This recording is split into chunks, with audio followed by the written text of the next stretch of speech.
Hey y'all, it's your girl, the real deal, Anita Gill Reaction Channel. This is just a recap of Kaylee and Maddie at the grub truck. This the four Idaho students. Let's get just a little grab of this.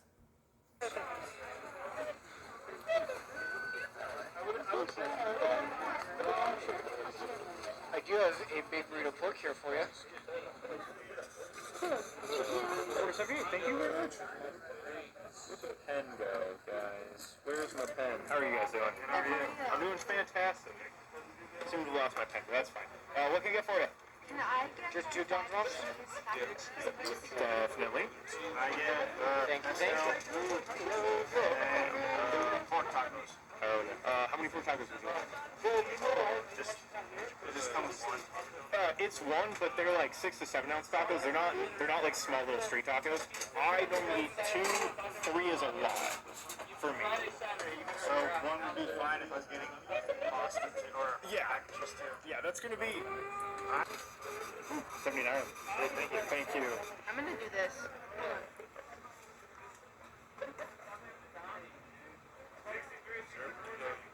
If we decide, since we live so People have fallen. People have fallen over burritos for you. Sorry, I'm talking to Twitch stream.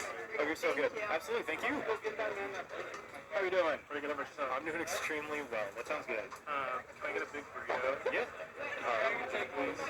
For the big burrito, would you like pork or chicken? Chicken. Got it. And then you said a Mountain Dew? Yes, please. Excellent. Big burrito chicken and a Mountain Dew. We're gonna do $11.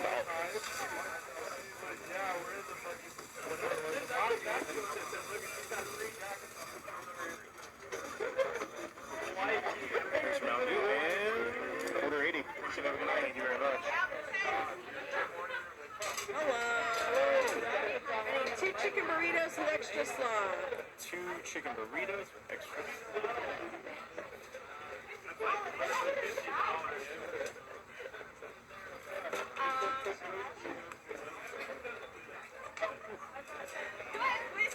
$19 for it. I know I have a $6 waiting for me, but I can use it. Awesome. Thank So, you. Let's see rewards. Fuck, I just hit your jacket. Sorry, man. yeah. $13. Hell yeah. Oh, always.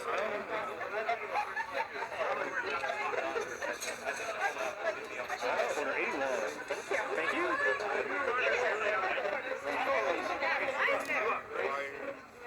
Extra slaw? Is that a charge? No, it's not a charge. It's just a modifier. They have Apple Pay. You How's guys your night have going? Apple Pay, right? Of course we do. Of course you have Apple Pay. Yes. Hi, camera. Okay. Chicken taco. You got it. I'll do the 5 cheese mac and cheese. Okay.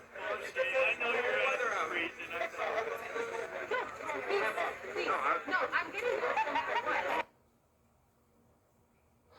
So what they doing, y'all? They standing at the this is an old video. They standing at the truck waiting on their food. You can see Maddie and Kaylee right there. There they go. Kaylee is intoxicated bad. That's Maddie. I'll get them messed up.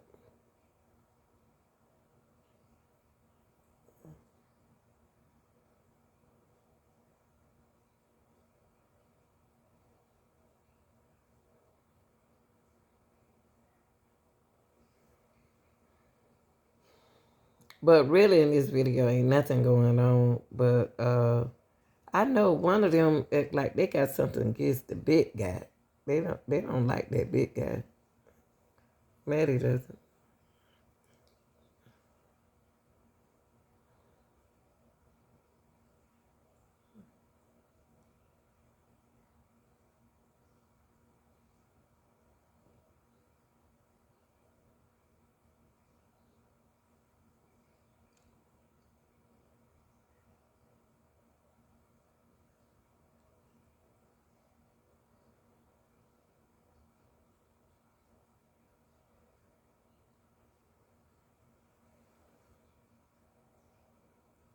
I don't know what she doing in her phone. Was she all in her phone? They X him out of it.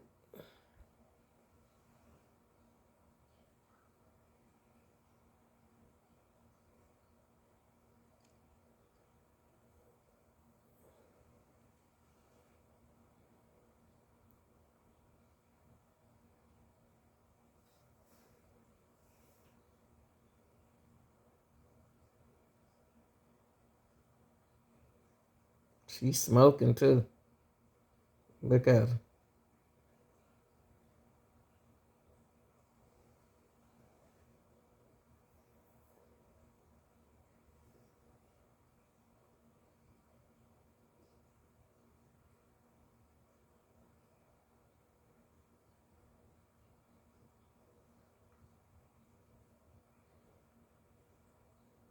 I don't believe they had no money to get nothing to eat, y'all. I believe they wanted something to eat, but they ain't have no money. But the big guy over here, him and that guy in that hoodie,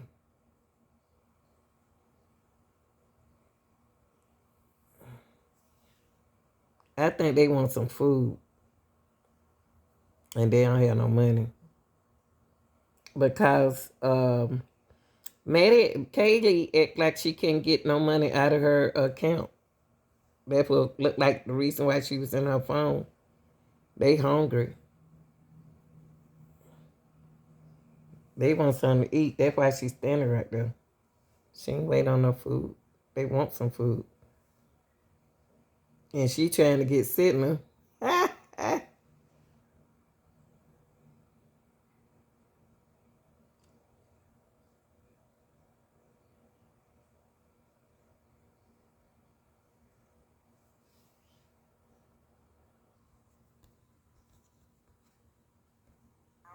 I'm not sure if you can see from this angle, but we do want to give some privacy. One of the top floor windows, the blinds have now been opened. We can see from a different angle some of the forensics team coming in and out, some wearing plastic white suits, taking photos. Earlier in the day, I did see some flashes, what appeared to come from a camera from inside the home. They're spending all day here collecting evidence and reassessing the home here. Now, earlier today, this afternoon, I did notice the back sliding door to the house was opened at one point today. Now, we could see red markings stuck to the frame of the door. Idaho State Police spokesperson Aaron Snell told me this afternoon it was believed that the potential suspect came through the sliding glass door. But again, there appeared to be no signs of forced entry. And he says, again, that forensic team is reassessing the house, looking for any potential additional evidence. In the meantime, he gave me an update on efforts to recreate a timeline of events and how the public will be a huge help in this investigation. We understand the public's frustration about not being provided a lot of information. Analysis unit is also assisting with the case. They do a variety of things, including crime analysis, create profiles of unknown offenders, offer investigative suggestions, and help with interview strategies there. And ISP is also expecting FBI command vehicle to arrive. But in her theory, she calls him, how he carried out the crimes. But it is an allegation. But y'all, the way Brian rocks side to side, when he walk, he rock side to side. His timing going up them stairs and coming up them stairs wouldn't be a quick reaction. It'll be kind of slow. You know what I mean? That said, I want you to take a look at just a remarkable series of events. Take a look. Brian Kohlberger, the suspect, is believed to have entered the neighborhood at 3:29 a.m. Approaching the house, he noticed the lights are on. This hinders his plan, and he now has to rethink things. He continues on to the back where he sees even more lights on. From the affidavit, we know he drove by the house 3 times in less than 5 minutes, probably trying to figure out what to do next. He finally decides to leave the area for a little while and observes the lights are on one last time in front as he drives off. Cameras show him leaving the neighborhood and exiting on Walenta Drive in this direction. It's uncertain which way he went from this point here, but we know that he is seen here at this location at 3:45 a.m., caught on a gas station security camera. Wondering if this could truly be a 2015 Elantra, I downloaded a known image of one with a similar angle of view. I then entered that into a 3D modeling software and added some lighting and then tilted the camera to get a similar angle. I then animated the image to be traveling at 40 miles per hour, giving motion blur, which ended with this result. Though not scientific, we can see very close similarities that this is a 2015 Elantra. Back to the map. We see the suspect re-enters the neighborhood at 4:04 a.m.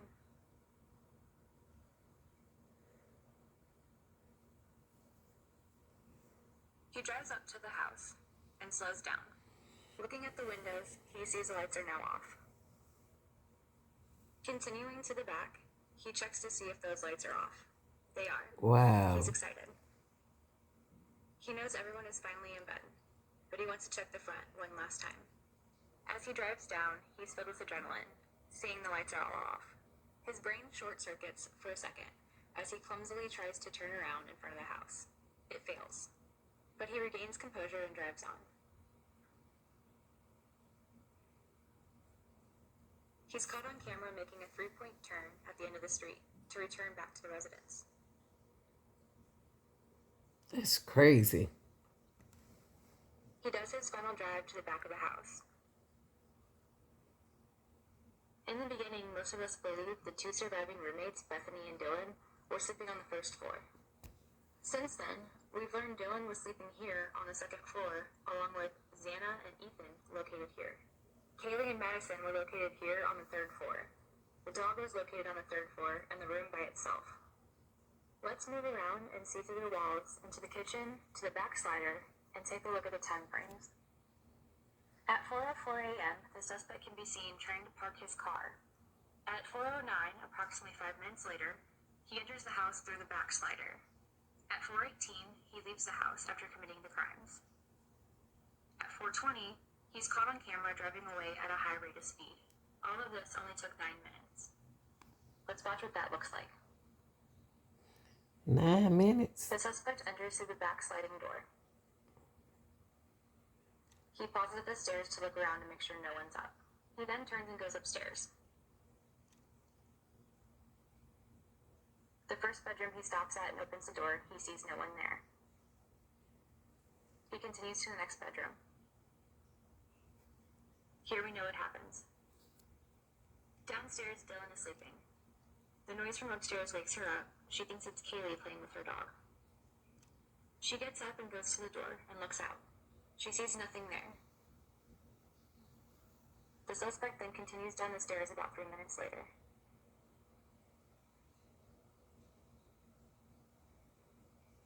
He then heads to Xana's room. He know exactly where they room was. Outside there's a security camera picking up some whimpering, cries, and a thud at 4:17. We've learned that Xana was found on the floor, which might explain the thud. Dylan again hears something and looks outside her door. She sees the suspect. He walks right past her and leaves. Wow. I want to bring